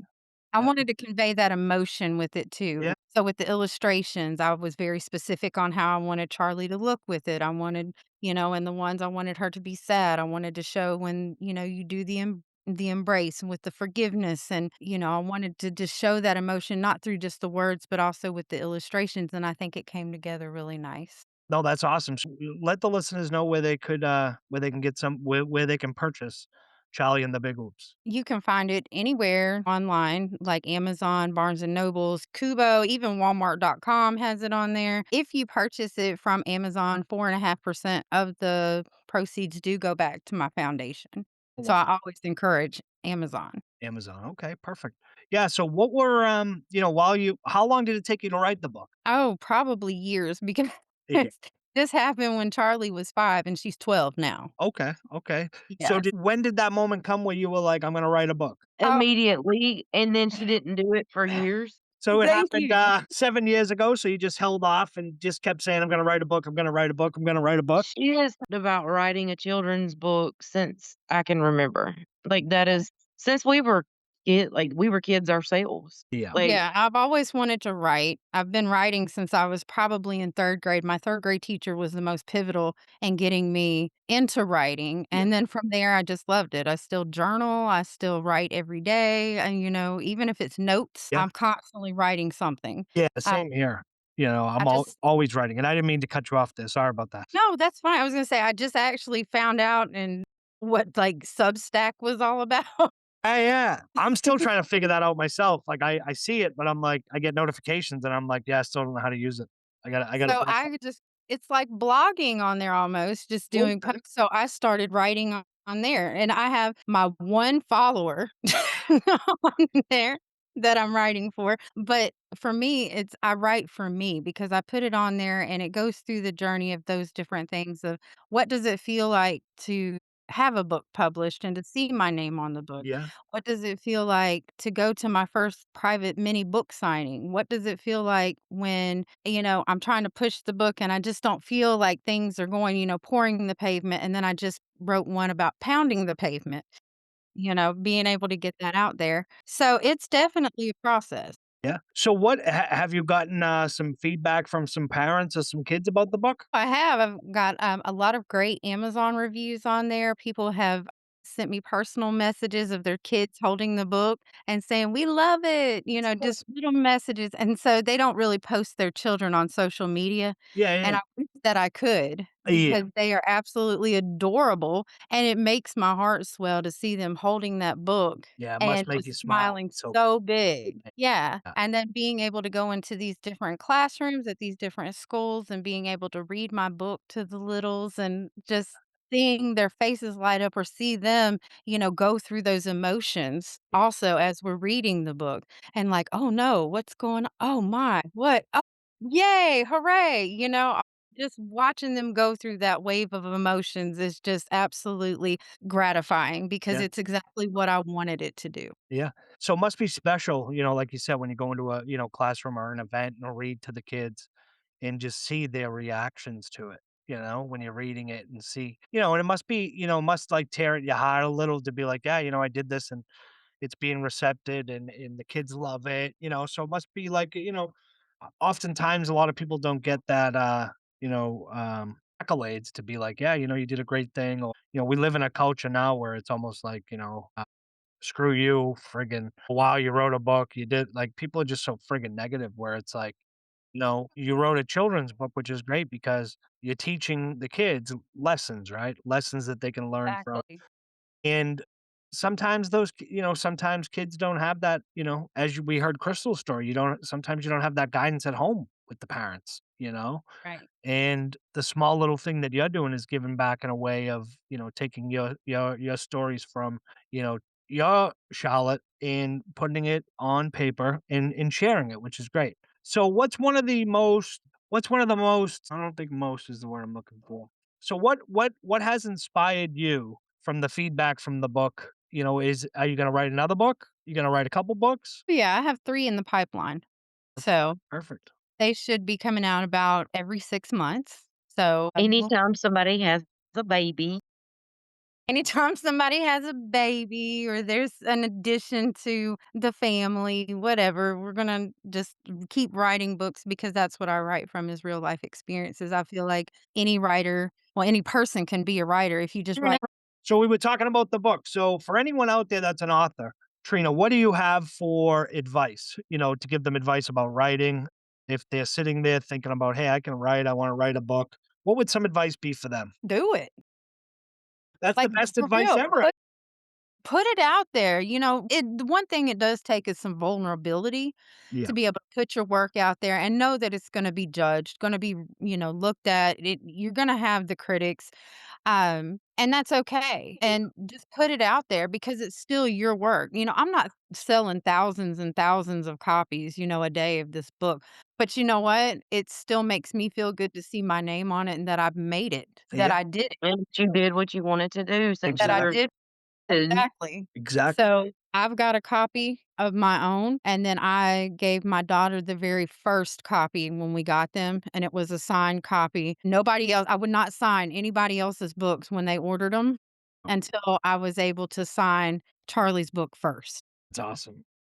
So, she's got the very first copy of the book, and each of my kids, there's a story for each of them. Okay.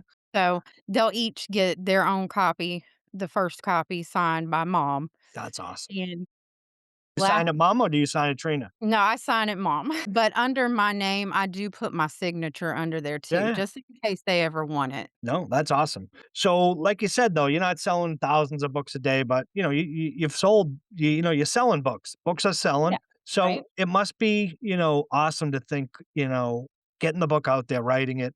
You're probably like me when I started the podcast, like, hey, I don't even think anyone's going to listen to this shit. But, once you put the book out, people buy it. People are buying it. You're getting good reviews. People are sending you And things kids. trickle and the Yeah, little drops fill the bucket, that we are huge proponents of that. Yeah. exactly. Her and I both. I mean, and it's true. Not everybody has an overnight success story at Yeah, anything, Most people don't, but all of them have a backstory of how they worked to get where they wanted to be. We had no expectations, At the end of the day, I thought I've lost people, a lot of people that I love dearly in the last few years, like most Americans have. And if something were to happen to one of us or both of us or whatever, like, just having it out there and knowing that Mhm. I don't waste a breath, I speak from the heart, yeah, and that they can hear me like I'm talking to them any other day. yeah, I like that idea, and I like having my point of view and my ideas and the way I view the world out there. I don't know. So if when I'm gone, they will remember, hey, this They'll is have all of these episodes of us. exactly. And people got to I'm realize too, everyone thinks it's so easy to start a podcast, right? You get No. on, you do this, you do that. But one of the biggest things you have to do is be vulnerable. You have to get on there. And, you girls are very similar to me where you're not getting a Hollywood persona of Crystal or Trina or Jimmy, Uncle Jimmy. You're getting the real us. We're Right. not switching up. We're not putting on a story for this or we're telling you how it is. We're telling you what we've been through, what life's been like for us, whether it's been shitstorm after shitstorm or whether it's been friggin' sunshine and lollipops. and if you can learn, as painful as the shit is, going through whatever it may be, a death, a betrayal, divorce, a breakup, whatever. Like, I don't know. Like I said, pain is universal. We know, and there's something so profound about being able to say it out loud and exactly how it comes up, it Yeah. comes out, and not have to curtail it to company, or you know what I mean? Like, Yeah. if you're out, you don't wanna tell everybody, your coworkers, or, there's just Yeah. certain people you don't wanna go into full detail about. Yeah. I mean, me, I don't care, but I know most people are like that. I'll just tell everybody anything. I'm one of the if it's true, I'm gonna say it. Yeah. Like, Yeah. that's just Right. the way my brain works, Yeah. and I get And Well, that's and I why when go we ahead, Trina. started this too, it was I think with anything, whether it's doing the podcast or writing a book or starting the foundation, everything is gonna be training wheels No when you're doubt about starting. it. Yeah. I've never done a podcast.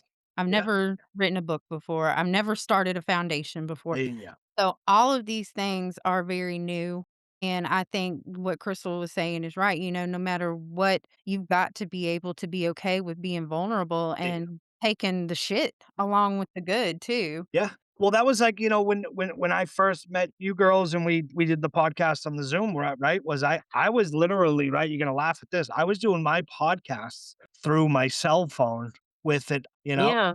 That's how I was doing it. And then you girl, you came on, you showed me how to do this, which is great. But I think one of the hottest things is, so how many podcast episodes do you guys have? How many of you? I think we're at 30 now, So 30.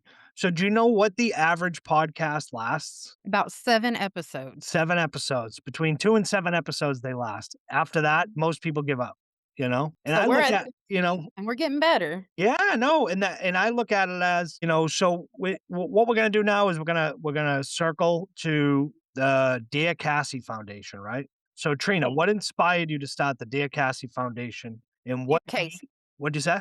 Dear Casey. Cassie. See, No, it's all right. I always tell people that because they always say it's Cassie. And so I just let them know it's Casey. the Dear Casey Foundation. Trina, what inspired you to start the Dear Casey Foundation, and what need did you see in the world that you wanted to address? Yeah. So this is kind of a trauma story for me. It is. It's not kinda, it is. It's It is a trauma story. So, my cousin, Casey Ann Poe, went missing back on July 5th of 2020. She had gone to Greenville Memorial Hospital in Greenville, South Carolina, and she was not in her right mind. She wasn't, she was hallucinating, seeing things that weren't there. She was having a mental breakdown. Now, it could have been a mix of substances, it could have been mental health, it could have been a mix of both. We don't really know. But anyway, she was discharged at around 8 p.m. on July 5th. She left on foot and walked down what the main road is called West Ferris, and she went out of surveillance view. And that was the last time that anyone had seen her. Wow. And we still haven't found her. And that was 2020? That was back in 2020. We actually just had the 5-year anniversary this past July. And in the state of South Carolina, what happens is that 5 years is, if they're missing, they haven't been found, then the state will automatically declare her deceased. Deceased. Sorry. And so that was one of the big things that we were having to kind of deal with, and that was a hard pill to swallow. Yeah. So Was there any leads, any, investigation into it, anything at all? yeah, there is, and I actually think it was her best friend that knew more than what he's saying. He actually held her phone for 4 days and lied about it, but nothing to the ever happened. police. Yeah, to the police. Okay. The reason why he said that he had the phone is because that there were pictures of him smoking weed on there, and he was afraid that he was gonna be in trouble. So that's why he held her phone. So he put us about 4 days behind in an investigation. Not to mention, we don't know if anything had been wiped off the phone, added, deleted, anything like that. We're not really getting a whole lot of assistance from the investigators. I've been up there many a times. I have shown my ass several times to the point that I've asked them, "How do you even sleep at night?" Yeah. Knowing that this person is out there and you're not doing your And very best. yeah. And is that just, so it's a lack of, the police, lack of investigation? And it's a lack of resources for families who are going through this because there's no handbook on what happens when one of your family members goes missing. No, I can only imagine. What do you do? So when you when did you find out, you said she went missing in 20, when did you find out? A couple days later that she was, The next day. oh, the next day. Okay. Yeah, because normally she would text with me, she would text with my mom. Nobody had heard or seen. We knew that she had gone to the hospital, but nobody ever received a call to come pick her up. Normally, I was on her list to come pick her up because we had gone through this a couple of times before where she would have mental health crisis and would need to go to the emergency room. Yeah. The only thing is that she could be lucid enough to answer their questions, and as long as she could answer their questions, there was nothing wrong. Yeah. Then there's So nothing this you was can do at all. just a vicious cycle. Right. Yeah.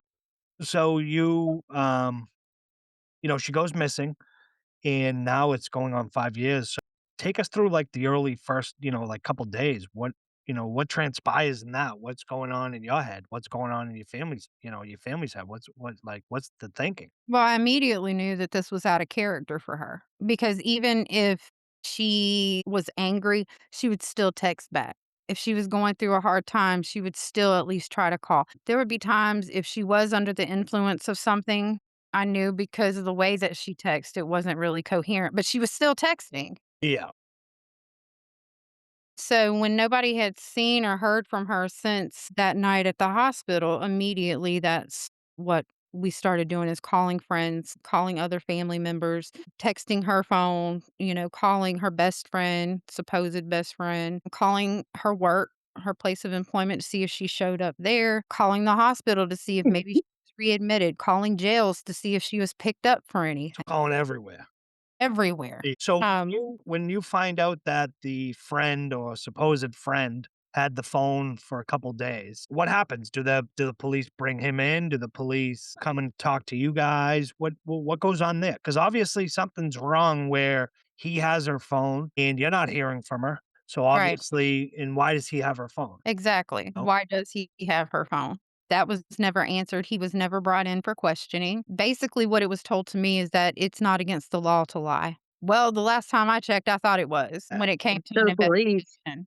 To the police, it is against the law. well, what about Right. Stop having? giving false information. Yeah, what about Right. having her phone too? He stole her. Yeah. Nothing ever transpired from that. So what happened with the phone? Did they keep the phone? Did the cops get the Yeah. phone? Yeah, the cops still have the phone.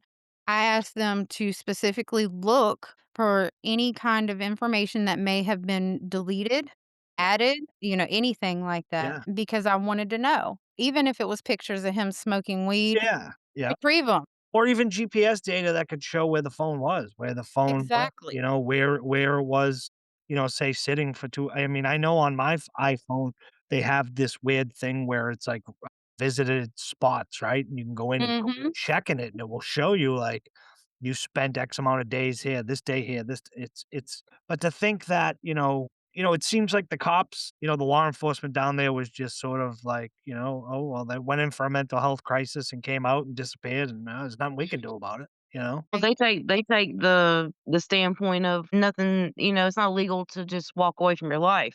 Yeah, but most people don't get out of the hospital during a psychotic break and decide, "I'm gonna change my life right now 100% and never come back," and it be like a conscious, like, well thought out decision or And she had a nothing thought with different her. No Nothing. wallet, nothing. no phone, nothing. So do the cops ever go out and search? I know you guys probably went out and searched everywhere. We did. Yeah, they did. They took the original investigator was wonderful. Okay. He did take dogs out Trina there. was rolling up on trap houses. Yeah, oh yeah, I went into drug houses and everything. I mean, I carried my pistol with me, but I told him, "Look, I'm not worried about what you're doing.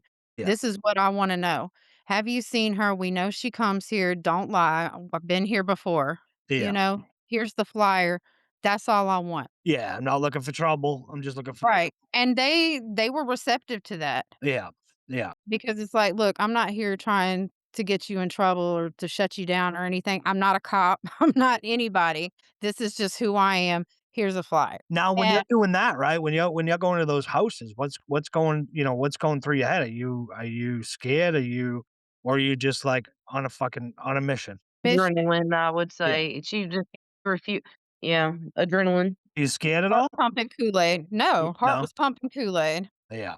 Yeah. and I had what I called Teal Lucille in my holster. I went up there, and so she kept me safe. She made me feel a lot safer going up Yeah. there. But no, at that point, what I really wanted is I just wanted to find Casey, Yeah.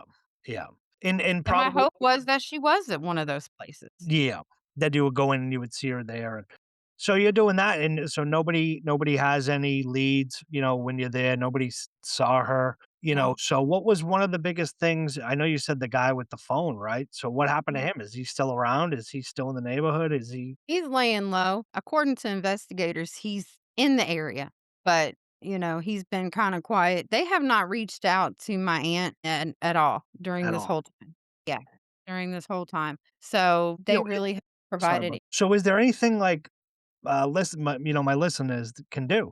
or to shed light on this? Is there a page they can visit? Is there anything that they can do to help out? Yeah, they can visit Dear Casey, that's CASI.org. We have her story on there. And then we're also assisting with 5 or 6 other cold cases. And they're like Casey's where they just don't have enough investigative leads on it. There's just no other answers. There's just no other options. So we have dedicated pages set up for all of them. We help them with flyers, with billboards, with social media campaigns, with our donations, to help fund their rewards, Yeah. all of those things. So, those are some of the things that we do. And then we also have our Safe Support Circle, which is basically an online circle for support. Okay. And it's for anybody who's been a victim of any kind of violent crime. And then also if you've had the trauma of going through a missing persons case too. So it encompasses all of that. We started that with the Crime Advocacy Network with Troy Stiles of Blunt Force Media. And we do that every Tuesday at 8 o'clock. And you can sign up at victimscan.org/safe. We'd love to see some more people on there. We have so much fun on there and it's such a good support system. Support system, yeah. Yeah. I can only imagine what your family, and yourself is going through with, a missing cousin out there, like, can you share a story or moment where the foundation made a real tangible difference in the life of a family dealing with a missing loved one? Well, we were able to advocate for um, a girl named Ayanna Cleveland. And Ayanna had gone missing about 2 years ago, but she was in DSS custody. And because of that, when she went missing, she doesn't get put on a flyer because she's in DSS custody in case there are any perpetrators that may be trying to look for her or to know that she's missing. So she doesn't go public. So the public doesn't know that she's missing. I was part of a group called the Alexis Ware Act. And what we did is we basically petitioned them. We put her on flyers ourselves and we started passing those out. We started circulating them on social media. And we just found out that Ayana was found 2 years later and she's safe and reunited with her dad. Wow. Yeah. That's amazing. That's Yeah. amazing, and a big shout out to you and the group for, doing that and getting that out there, not just, flyers, but also on social media and burning up the social media feeds but to hear that, 2 years later of being reunited with the father is just, special, and you must feel, really great about that, and I am. I don't know all the details yeah. about her missing just yet. All of that hasn't come out. This was just very recent, like a couple of days ago Okay. that just came out. So I'm hoping to find out more details about where she was, what she was doing. And I'm just glad that she was found safe Exactly, and alive, yeah. and alive. Yeah. But if it weren't for pounding the pavement and putting those flyers out, putting the word out into all of these groups, into these local groups, national organizations, partnering up with other foundations to get her flyer out there, this could have gone on way longer. Yeah.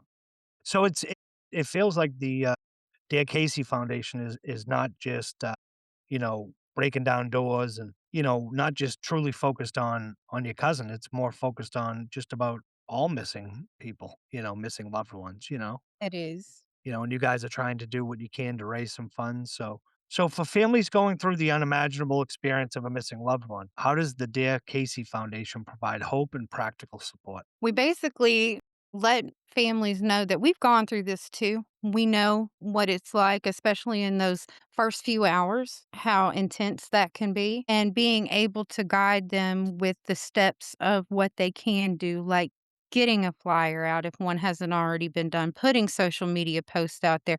Let's work on trying to get a billboard. Let's try to work on sponsored ads through social media, whatever we can do. We'll go downtown and pass out flyers. If it's not in our area, we'll get the flyers printed. We'll mail them to somebody, just Somebody out whatever. there.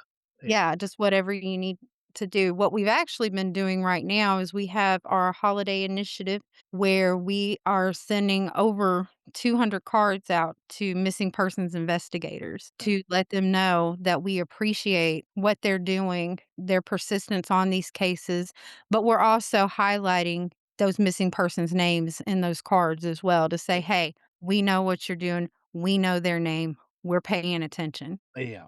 No, it seems like you're moving, all the rocks. You're moving all the mountains to, give the support to lend, to lend that support that families need when they're going through this, and I don't wanna just say that when they're going through it, because I know you said, "We've been through it." You Right. only haven't you're still going through it, Right. with your cousin still missing 5 Mhm. years now, that's still I can only imagine 5 years later, like, I don't know if you ever, and I hope I'm not out of turn by saying this, but, like, yeah, have you ever been, like, driving down the street and you see somebody that may look like and you get Yeah. like, because you have you probably hold out hope that, she's still here. She just, went left for 5 years and, we're gonna find her. We're gonna find her regardless. She's, 'cause you never lose Right. hope, right? Right, and even though my own personal feelings may differ about if she's still with us or not, I've kind of accepted the fact that she's probably not, but I still hang on to the hope, and I know that my aunt does as well, family, so who am I to deprive anybody of hope, you know? I don't know one way or the other whether she's here or she's gone. Right now, all I know is that she's a missing person. Yeah. So what can people do if they wanna get involved? Well, we are looking for volunteers if they want to do that. We hope to be able to expand our card project to more states next year. Right now, we're just doing South Carolina, Missouri, and Oklahoma, but we hope that we can have volunteers in every state that would be willing to help us do these cards and send them out next year. Also, with doing flyers, pounding pavement, getting out there, working on a social media post for us, anything and everything that we do, we could always use an extra set of hands. Perfect, and I can tell you right now, coming from Uncle Jimmy's podcast, next year, put, Massachusetts on the list 'cause I'll step up and do that myself. Thank you. Yep, yep, that's the Thank you. least I could do, that's the least I could do, because there are, many stories of, people like your cousin that, unfortunately is still missing. There's still a lot of, there's families impacted, like your family, other families that are impacted, but also think about the, some of the investigators that live that life, that go through Right. that and, they must talk about sleepless nights, I know I talked about I haven't been able to sleep really the last 2 weeks, but imagine being one of those I can only imagine Trina being you with a cousin missing, I bet you have sleepless nights and you have Oh, yeah, absolutely. Thing is, the thing that really just, bothers me the most is that her case is the only unsolved case in the city. oh, wow, wow, The only one that they have not solved. that's crazy. So, yeah, that stays right at the top of the board. That almost like sting like a stinging feeling almost to know that It everything does. else is solved, but, So, looking ahead, what is your vision for the foundation, and how do you hope it will change the way communities respond to missing person cases? Well, we hope to expand greatly within the next year. We just surpassed our first year, and that was kind of our training year, being able to establish all of the paperwork and the IRS stuff, and to start really learning how to write for grants and donations and things of that nature. So that was really just a learning process. And now that we have that all the way, this next year, we really are going to expand with our projects. We hope to have volunteers. We hope to take on more families, not just cold cases, but even more present and relative cases too. Yeah. So if anyone out there ever comes across a situation where one of their loved ones, family, friend are missing, we hope that they'll reach out to Dear Casey and say, "Hey, we need help." Because those hours, those first 48 hours are critical. Yeah. Yeah, I've watched that the show First 48, and they always say that that's the most crucial part of an investigation, the first 48 hours. Again, my heart goes out to you for your cousin, and I can only imagine, and I have so many questions about that. So many, and are you okay with answering, just talking about that briefly, Absolutely. So Yeah. you say, she's released from the hospital and in the last footage they have of her, she's walking down the street and she probably goes out of camera view. Was she with anybody or was she by herself? She was by herself. She was in, her leggings. She didn't have on any shoes. She didn't go to the hospital with shoes. And when she left, she didn't have on shoes. She was wearing the same thing, that she went there with, which was Yeah, a tie-dye NASA t-shirt and black leggings that had a hole in them in the knee. yeah, And then I even asked too, why didn't they ask neighborhoods with Ring cameras? Why didn't they ask convenience stores, locations? We put it out there too because It was 4th of July weekend, and even though it was the year of COVID, things here were starting to open back up. The road that she was traveling on, even if only half of the traffic was traveling during that time on 4th of July, somebody would have seen her. Would have seen her, yeah. So, do you Somebody. ever go and talk to the nurses at the hospital? Because one of my big questions is did she have the phone when she was at the hospital? Right. So they did the GPS location. It was never at the hospital. It never pinged at the hospital because her best friend had it the whole time. So she never went to the hospital with the phone. That was confirmed. Okay, because that just, draws me back to, if they could ping it and track it to that it wasn't at the hospital, obviously they could track its whereabouts for the Mhm. 4 days or 5 days that the gentleman had it and see where he Well, was. when the investigator had asked about the phone again, he was really trying to find it because they knew that Casey didn't have it at the hospital. She didn't have anything when she was admitted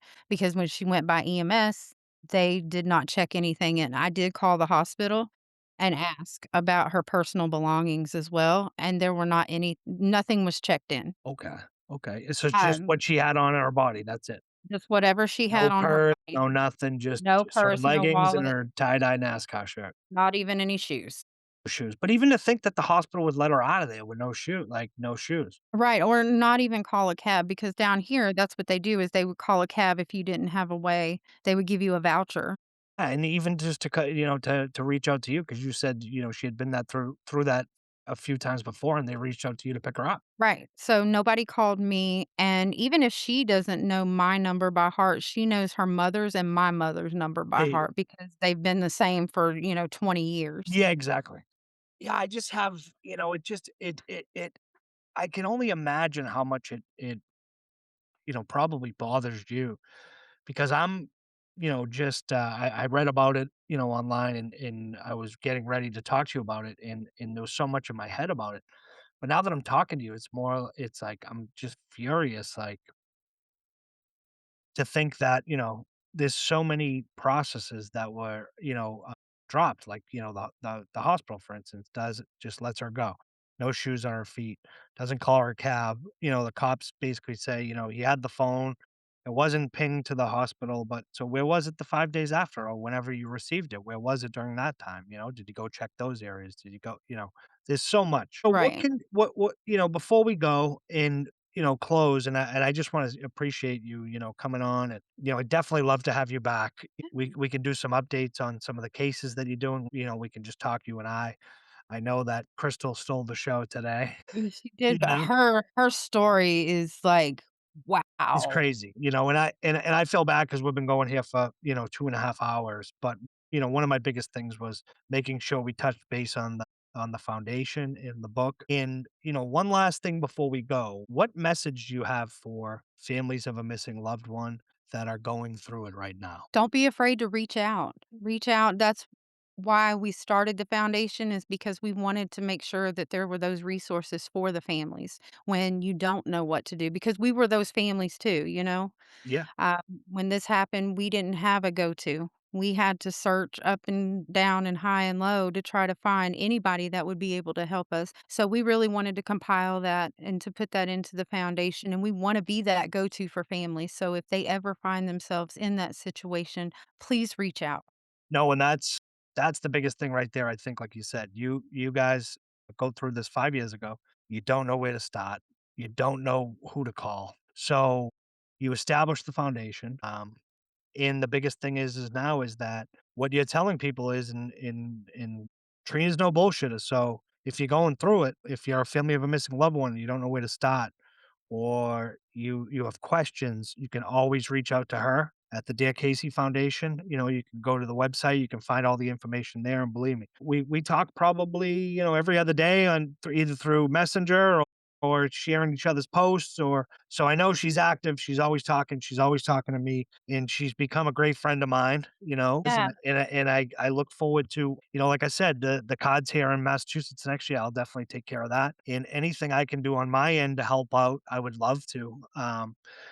Because you're doing great things, not just with the book and being an author, but also with the foundation. Because with that pain of a cousin going missing, you turned it into a purpose. with the foundation, Right. you And know? I just thank you for letting us come on and, let me talk about the foundation on your platform too with your listeners, and just being able to put it out there to more people and get it out there to the masses is just really what we're trying to do. So I really thank you and I appreciate that opportunity to do so. Well, we loved having you on, and like I said, I would love to have you back. You can update people on some of the cases that you guys have, or other ways that we can help. Because I loved when you had that thing from Red Robin up, where X amount goes to the charity, and I shared it because we're all in this together.